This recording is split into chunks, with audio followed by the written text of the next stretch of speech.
आपल्या देशामध्ये चुकीच्या आर्थिक धोरणामुळे आज आपल्या देशामध्ये खेड्यामधलं आणि शहरामधलं अंतर वाढत गेलं की शहरात गावची ती मुलगी काय म्हणते, शेतकरी नवरा नको म्हणते. म्हणजे 50 एकराचा शेतकरी जरी असेल तर त्याच्याशी लग्न करायला मुली तयार नाही होत, पण सरकारमधला चपराशी असेल तरी चालते म्हणते तो करा.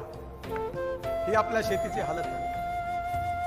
मुंबई सारख्या शहरामध्ये भांडे घासायची राखड 25 रुपये किलो आहे, पण या काळामध्ये आपल्या अन्नधान्याला मात्र किंमत मिळू शकते नाही. आज आपल्या देशामध्ये स्थिती अशी आहे की आपल्या शेतमालाला जेवढे भाव मिळायला पाहिजे ते मिळत नाही.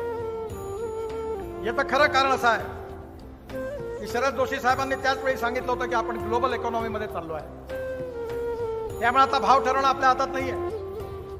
मक्याचा भाव अमेरिका ठरवते, साखरेचा भाव ब्राझील ठरवतो, सोयाबीनचा